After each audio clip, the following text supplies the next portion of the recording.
once asked my father if he had any pleasant recollections of Poland. No, he said. In the quiet of holiday afternoons, classical music in the background, Dad's memories seemed to well up. He told stories of 1920 to 1949 poverty and anti-Semitism and war. What about before the war? I insisted. Maybe vistas of the Carpathian Mountains, those crunchy poppy seed crackers I'd heard about? He paused and thought, and then shook his head. No, nothing good. It was an odd thing trying to share my father's sorrow. I'd asked once if we could go to Poland together, if he would take me back there, given increasing cultural and commercial relations with Israel, memorials and apologies, EU membership. He got furious and yelled, I should never think about that. He would never leave a penny of his money there. He was so outraged that I never brought it up again. And although I tried to grieve with him, feel his torment, I had no access to his nightmares. I found answers in Eva Hoffman's Holocaust book, After Such Knowledge. Eva explained it to me. We survivors' offspring, called the second generation, get residual membership in the Holocaust just for being born to our parents. My generation inherited the mythology of everything that happened in those years. We were obliged to never forget something that we could not remember. Thus, I could never erase from memory the muddy paths in a Polish village that I'd only imagined. Dad was the child at a wooden table who licked each finger after wiping the grease from the top of the empty herring tin while his mother cried because she knew he was still hungry.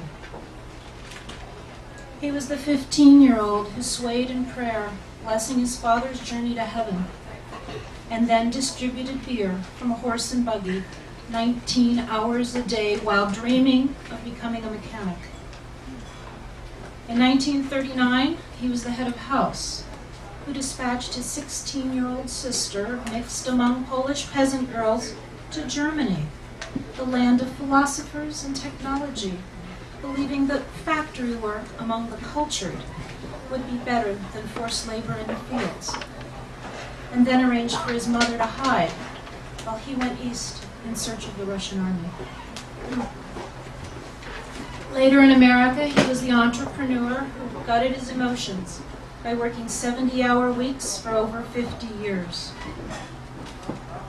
Finally, he was the old man facing his own mortality, who wept in self-hatred because he never found his sister, and because he felt he had abandoned his mother to be shoved into the street and murdered. I called my second cousin Nate. Age differences and geographical distance precluded much contact until middle age. Neither of us had siblings. Both had grown up with survivor parents. As we discovered we liked one another and began to share details of our childhoods in suburbia, we found we had a lot in common. Dad always hid cougar ants in the red Calumet baking powder tin in the kitchen. We also had plastic-wrapped $100 bills in the basement crawl space. Nate told me his parents hid gold too. My father's free time was spent scouring the Wall Street Journal and watching Walter Cronkite with religious zeal because he needed guidance, watching out for lawyers and accountants and politicians. Nate's parents consulted in anxious whispers before opening the front door when they were not expecting visitors. Oh, and the food. How they all delighted in the grocery store stroll, exclaiming over varieties of sardines, the quality of the chicken liver, and perfect pickling cucumbers. Overstocked shelves, followed by a visit to the deli for a 2-inch corned beef on rye with mustard, was the best possible afternoon out. Nate's mom, a communist even before the war, hid the Black Forest ham from her Orthodox husband, while forcing little Nate through a series of Brooklyn yeshivas, one by one, as this kid did his best to get thrown out of them, one by one. scoffed at God, and then forced me to attend religious school twice a week anyway. He said that the synagogue was the only club where he was guaranteed membership, even if he just sat in the back alone. We were both raised with Germanic discipline and equal parts smothering love and abstract anxiety. And in the end, you're a Jew, like it or not, and even if you try to forget, they won't, was the explanation. I was conflicted. My cousin was angry. Hey Nate, this is Elaine. Listen to this. I have this outrageous proposal. I know it's coming out of left field, so I didn't even ask how you were doing, but I've been reading this Holocaust book about us, second-generation kids. Didn't even know we were called that. I have an idea.